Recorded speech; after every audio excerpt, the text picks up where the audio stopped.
Ya, jadi kita harus waspada kalau ada pembesaran dari kelenjar getah bening. Kita harus waspada kalau ada penurunan berat badan lebih dari gitu ya. lebih dari 10%. Apabila ada kecurigaan, misalnya ada benjolan, itu kita harus segera memeriksakan diri. Dok, kalau bicara tentang limfoma, apakah ada jenis-jenis limfoma itu yang perlu diketahui oleh masyarakat? Ini karena penyakit sistemik ya, jadi biasanya pengobatan utamanya itu adalah kemoterapi. 3, 2, 1.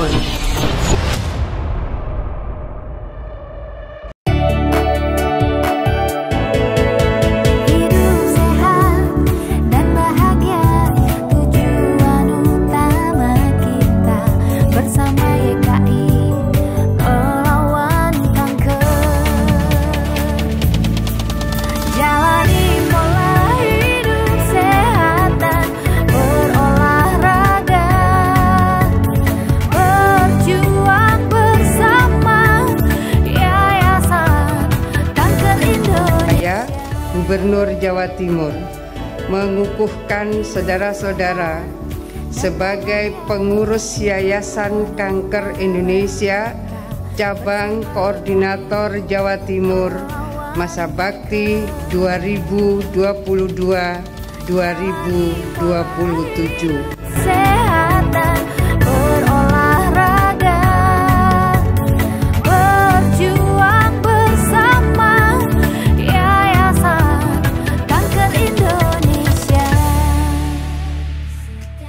Apa kabar Dokter Niken? Kabar baik. Iya, sehat-sehat ya Dok? Sehat. Iya, sehat dan semangat. Halo Sobat Sehat Sutomo dan sahabat YKI, berjumpa kembali di podcast kanal informasi dan edukasi Sutomo. Kami berharap gelombang suara kami akan meningkatkan kesehatan kita semua. Pada kali ini, pada kesempatan yang baik ini, kita akan bincang-bincang sehat dengan, ini namanya panjang sekali ya, Dr. Putu Niken Ayu Amrita, spesialis penyakit dalam, konsultan hematologi onkologi medik. Ya, beliau ini akan membersamai kita untuk bicara tentang kanker kelenjar getah bening.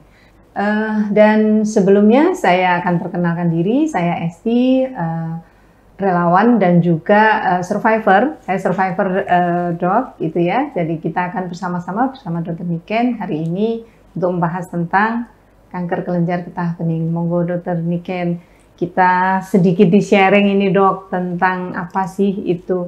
Kadang-kadang ada yang belum tahu dok, apa bedanya yang darah dan kelenjar getah bening seperti itu. Monggo dok. Iya. Jadi ada salah satu jenis kanker yang namanya limfoma. Nah, limfoma ini dia berasal dari kelenjar getah bening ataupun dari saluran kelenjar getah bening. Jadi di dalam tubuh kita ini ada kelenjar getah bening dan ada saluran dari kelenjar getah bening, sistem limfatik namanya, yang dia berfungsi untuk kekebalan tubuh sebenarnya. Tapi karena satu dan lain hal, satu sel itu bisa berubah jadi ganas dan kemudian berkembang. Nah, itu menjadi kanker kelenjar getah bening atau nama lainnya limfoma maligna. Oke.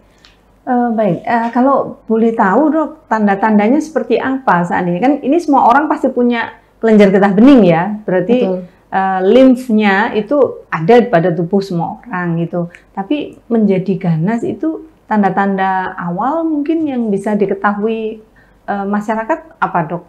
Ya, jadi kita harus waspada kalau ada pembesaran dari kelenjar getah bening. Jadi di tubuh kita ini cukup banyak jumlahnya, dan biasanya kalau pada posisi normal itu ukurannya normal dan tidak teraba. Biasanya yang sering membesar itu kalau pada limfoma itu adalah yang di kelenjar getah bening yang ada di leher, di ketiak atau di selangkangan.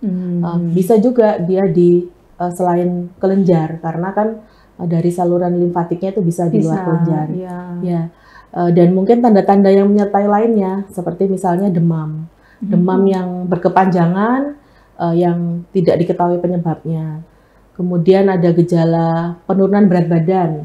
Kita harus waspada kalau ada penurunan berat badan lebih dari gitu ya. lebih dari 10%. dalam jangka waktu 6 bulan. 6 bulan. Kemudian keringat malam itu juga. Berkeringat dingin begitu kan? Ya, jadi mungkin di malam hari ya, mungkin di mana cuaca tidak panas. Terus kalau misalnya kita lihat ke orang-orang di sekitarnya itu tidak sumuk gitu, tapi berkeringat sendiri, nah itu juga kita harus waspada. Ya. Ya.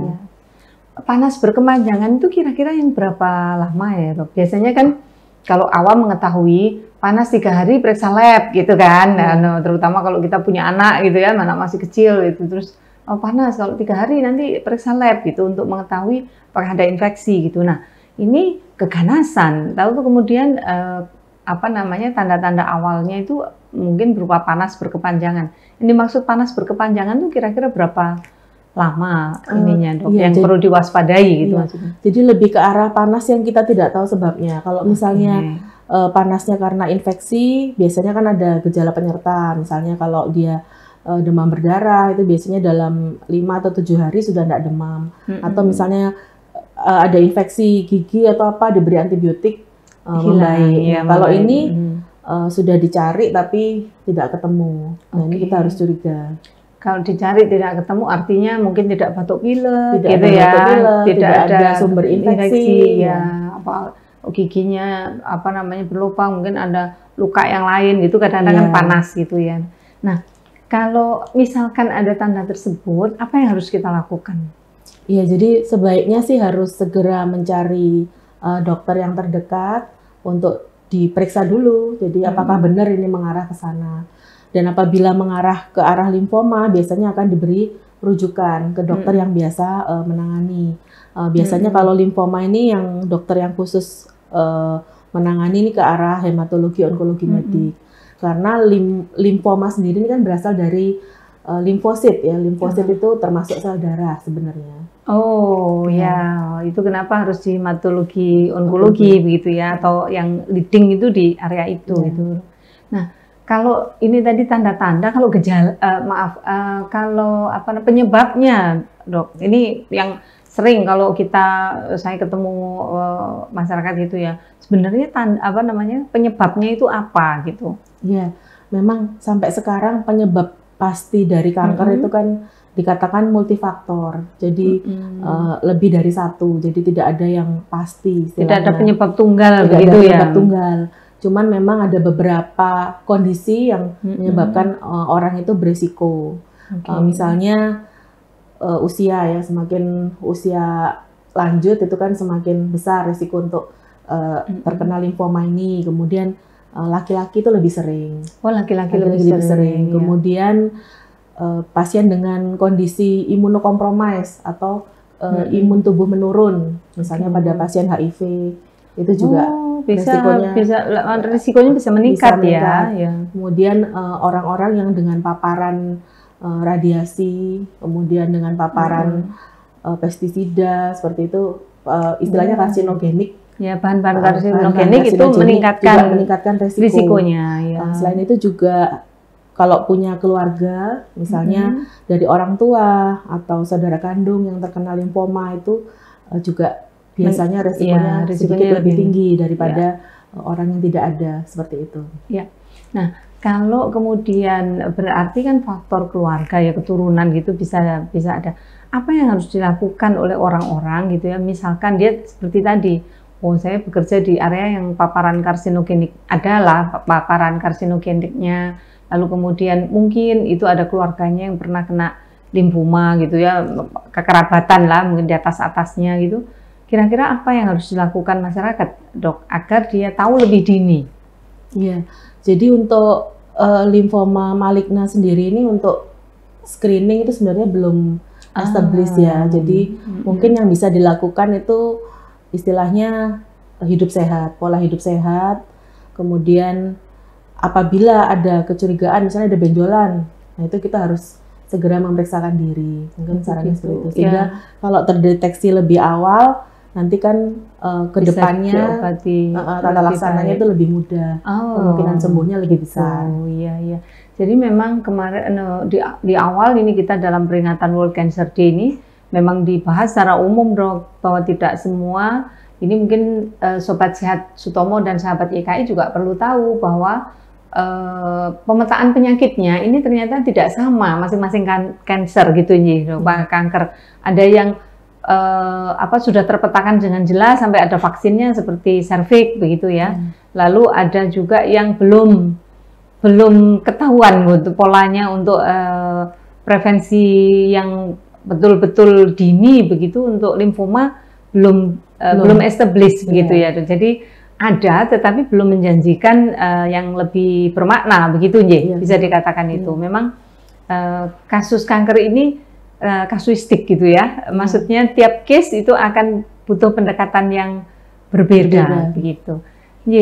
Dok, kalau bicara tentang limfoma, apakah ada jenis-jenis limfoma gitu yang perlu diketahui oleh masyarakat? Iya, jadi secara garis besar limfoma maligna itu dibagi menjadi dua, yaitu Hodgkin, limfoma Hodgkin dan limfoma non Hodgkin.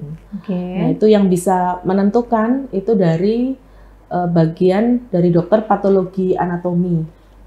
Jadi dari hasil biopsi itu nanti akan diketahui. Ya, apa bedanya Hodgkin dan non Hodgkin itu, Dok? Ya, jadi dari jenis selnya sendiri yang menyebabkan itu sedikit berbeda, dan juga nanti tata laksananya berbeda. Apakah perbedaan tata laksananya itu signifikan itu, Dok, antara yang Hodgkin dan non Hodgkin? Ya, karena nanti pilihan pengobatannya, pilihan kemoterapinya juga berbeda. Berbeda. Jadi memang harus ditentukan sebelum memulai pengobatan. Agar efektivitas pengobatannya itu bisa optimum gitu ya. Ya.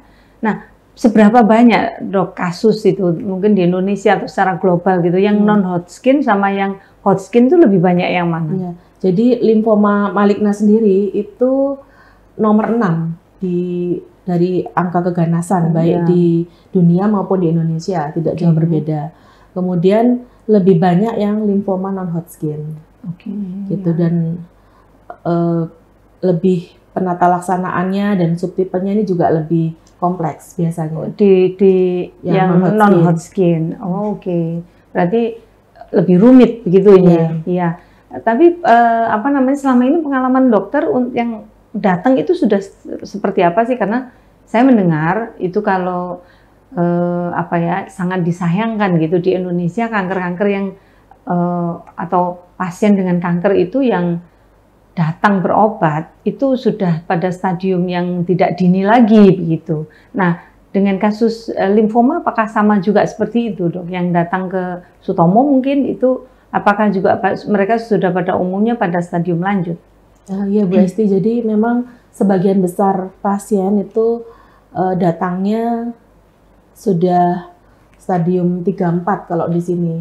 Karena di sini pusat rujukan biasanya mungkin ada delay dari pasiennya sendiri, karena mungkin untuk mencari pengobatan, mungkin karena keluhannya kan benjolan, dikira mungkin benjolan biasa, apalagi sering tidak nyeri pada awalnya. Jadi mungkin itu dari sana keterlambatan untuk mencari pengobatan itu. Oh ya, jadi karena ini mungkin lebih kompleksnya juga karena karakteristik penyakitnya itu sendiri, dininya belum sulit untuk diketahui gitu ya, lalu kemudian juga tidak semudah itu untuk melakukan screening begitu untuk penyakit limfoma ini ya, limfoma maligna. Nah, Dok, kalau ini moda terapinya, Dok, kan masyarakat itu sekarang sudah mulai tahu ini, Dok, bahwa kalau kanker itu operasi, kemo, radiasi seperti itu, imunoterapi, mungkin juga hormonal terapi begitu. Nah, itu kalau limfoma moda terapi yang dibutuhkan apa ya, Dok? Baik yang limfoma Hodgkin sama yang non Hodgkin. Iya, jadi memang pada pengobatan kanker itu ada 3 modalitas yang utama. Jadi pembedahan, kemudian radioterapi, dan terapi sistemik. Terapi sistemik itu yang obat-obat. Termasuk di dalam terapi sistemik itu ada obat-obat kemoterapi konvensional, kemudian imunoterapi dan targeted terapi. Kalau pada limfoma maligna, baik Hodgkin maupun non Hodgkin, ini karena penyakit sistemik ya. Jadi biasanya pengobatan utamanya itu adalah kemoterapi. Dan juga di sana termasuk karena dengan semakin majunya ilmu pengetahuan, sekarang kita bisa tahu penanda di permukaan sel tumor, itu kita bisa juga memberikan obat-obat targeted pada limfoma ini. Dan juga yang ketiga adalah imunoterapi. Jadi ada jenis-jenis tertentu yang dia juga respon terhadap imunoterapi. Yang kedua adalah radioterapi. Jadi radioterapi ini juga memiliki peran pada pengobatan dari limfoma, baik Hodgkin maupun non-Hodgkin. Sama-sama ya dok ya. Iya. Nah dok, ini kalau proses diagnosanya itu apakah hanya dengan lab atau mungkin ada tambahan pemeriksaan yang lain gitu? Ya, jadi kalau ada pasien datang dengan kecurigaan ke arah limfoma maligna, itu biasanya dari dokter akan melakukan analisis atau history taking, jadi kayak wawancara gitu ya. Dari sejak kapan, tempatnya di mana, menggali informasi dari pasien gitu ya, keluhannya, dan kemudian penyakit penyerta, misalnya pasien sudah usia lanjut, ada hipertensi, ada diabetes, karena nanti akan menentukan pengobatan. Kemudian pemeriksaan fisik, jadi dokternya akan melakukan pemeriksaan fisik. Laboratorium ini selain untuk membantu menegakkan diagnosis, juga untuk persiapan pengobatan. Kemudian yang gold standarnya adalah dilakukan biopsi. Biopsi ini dengan operasi biopsi itu diambil ya, jaringannya diambil. Misalnya ada kelenjar di leher, nah itu nanti kelenjarnya diambil, kemudian diperiksa oleh dokter patologi anatomi, nanti hasilnya seperti apa. Dan juga untuk menentukan stadium perlu juga pemeriksaan imaging, pencitraan. Jadi PET scan, CT scan, foto polos dada, USG. Nanti dokter akan melihat dan memilih pemeriksaan yang sesuai. Ya, sesuai dengan stadiumnya. Sesuai dengan kebutuhan pasien. Kebutuhan pasien ya. Kebutuhan pasien artinya mungkin jenis limfomanya seperti apa, stadiumnya bagaimana gitu ya. Nah, kalau tadi dikatakan pasien-pasien yang datang itu kalau ke Sutomo ya dok ya, itu sudah sekitar stadium 3 seperti itu. Nah itu apakah terapi yang diberikan itu cukup misalkan dalam satu serial, karena kan saya membayangkan ini sistemik gitu dok ya, karena itu berarti sistem di tubuhnya itu yang terdampak begitu ya dengan kanker tersebut gitu. Nah kalau pengobatannya itu sendiri, apakah misalkan serangkaian kemoterapi diberikan kemudian selesai, atau untuk limfoma itu mesti ada booster lagi atau seperti apa dok? Iya, jadi untuk limfoma ini kan tergantung subtipenya juga. Oh begitu. Ya, jadi nanti dari dokter patologi anatomi itu dia bisa melakukan pengecatan khusus, namanya imunohistokimia. Dari situ akan tahu subtipenya, nanti untuk memilih pengobatan. Tapi limfoma sendiri ini kebanyakan memang sebenarnya bisa cure, bisa terobati gitu ya. Cukup banyak juga pasien-pasien yang kita survive, kita bisa memberikan kemoterapi satu seri gitu istilahnya, dengan satu macam regimen, dan ternyata bisa mengecil, bisa hilang tumornya itu. Tapi juga setelah itu tetap harus kontrol pasiennya. Tetap istilahnya tetap engage gitu ya, tetap berhubungan terus dengan dokter gitu. Betul, ya, agar termonitor gitu. Dan kalau ada kekambuhan kita segera tahu, segera diobati. Oke. Seberapa tinggi dok tingkat kekambuhan untuk limfoma? Jadi tergantung subtipenya. Cuman yang paling sering subtipenya itu ada namanya DLBCL, nah itu sekitar 60% itu akan cure. Yang 40% ini ada kemungkinan tidak respon terhadap pengobatan lini pertama atau kambuh.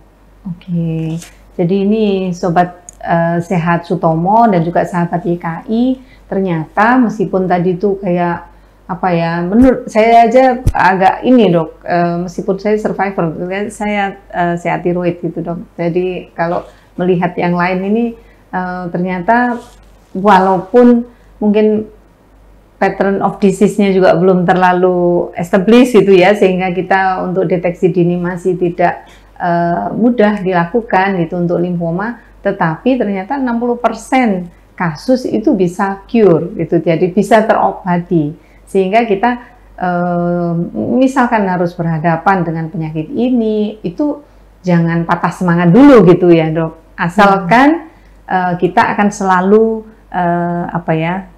terhubung gitu dengan pelayanan kesehatan yang memadai, begitu? Iya, Dok. Iya. Jadi yang penting kalau ada kecurigaan ke arah sana, cepat cari dokter, cepat didiagnosa, patuh terhadap pengobatan, kemudian kerjasama dengan keluarga, dengan caregiver sehingga bisa dapat pengobatan yang terbaik. Terus nanti setelah selesai tetap pola hidup sehat, dan kontrol rutin. Ya. Itu sih sebenarnya kunci-kuncinya untuk keberhasilan pengobatan jangka panjang. Iya, karena pengobatannya jangka panjang, maka istilahnya harus konsisten gitu ya, Dok. Iya. Konsisten, kemudian juga taat gitu ya kepada hal-hal yang sudah disarankan gitu. Nah, Dok, ini kalau konklusinya untuk mengatasi, artinya mengobati penyakit ini sudah. Nah, kalau yang untuk menjaga biar Sobat Sehat Sutomo maupun sahabat YKI ini tahu itu ya, apa yang harus dilakukan agar bisa menghindari atau paling tidak itu seandainya harus berhadapan dengan penyakit ini bisa diketahui lebih dini begitu, sehingga proses pengobatannya juga lebih sederhana gitu ya. Iya, jadi mungkin kalau untuk pencegahan ya kembali lagi ke pola hidup sehat, kita mungkin harus cukup istirahat, kemudian menghindari stres baik fisik maupun pikiran. Jadi makan teratur, pola makan yang sehat itu mungkin harus disiplin ya. Kalau misalnya ada resiko dari keluarga banyak yang riwayat dengan kanker, itu mungkin bisa lebih disiplin. Kemudian kalaupun kita ada benjolan, kita curiga ini sesuatu yang bisa keganasan, itu tidak usah takut, segera memeriksakan diri. Sekarang alat untuk mendiagnosis maupun pengobatan itu sudah cukup maju dan terjangkau. Dan terjangkau karena kan sekarang ada JKN, ada asuransi ya. Ya, mungkin seperti itu. Lebih artinya lebih terfasilitasi gitu sekarang. Itu tinggal kemauan masyarakat itu ya. Jangan takut itu ya, karena insya Allah ada solusi itu ketika kita harus berhadapan dengan hal-hal yang berkaitan dengan kesehatan gitu. Karena kanker sekalipun itu sebenarnya juga ada solusi gitu ya. Setidaknya ini informasi dari Dr. Niken, peralatan untuk melakukan diagnostik, kemudian peralatan-peralatan kesehatan untuk menunjang pengobatan itu sekarang sudah maju. Dan yang terakhir ada dalam hal pembiayaan itu sekarang juga lebih terjangkau karena ada jaminan dari pemerintah itu untuk mendapatkan akses pelayanan kesehatan. Terima kasih dokter. Mungkin ada pesan dokter untuk peringatan World Cancer Day 2025, terutama untuk anak-anak muda mungkin, Dok. Iya, jadi mungkin ya itu tadi ya, waspada terhadap gejala-gejala kanker itu, dan mungkin kalau ada program deteksi dini, program vaksinasi yang untuk pencegahan kanker itu sebaiknya memang diikuti. Ya. Baik dokter. Kalau saya lihat ini untuk World Cancer Day ini sekarang kan pendekatannya itu United Goals itu dengan pendekatannya itu yang unik itu. Artinya kita berharap masyarakat, pemerintah, kemudian juga profesional yang terlibat di dalam penanganan kanker itu bersatu padu gitu ya, untuk kita sama-sama mendukung kewaspadaan tentang kanker dan terutama sistem yang akan membantu penanganan kanker. Tetapi pendekatannya unik karena mungkin di Indonesia dengan di negara lain itu pola pikir masyarakatnya berbeda dan lain sebagainya. Itu ini yang memang menjadi tema kami di dalam peringatan World Cancer Day 2025, begitu Dok. Akhir kata terima kasih dokter atas waktunya, dan mungkin kapan-kapan gitu sahabat YKI juga bisa sharing ya dengan dokter. Kami sahabat YKI ini isinya anak-anak muda, Dok.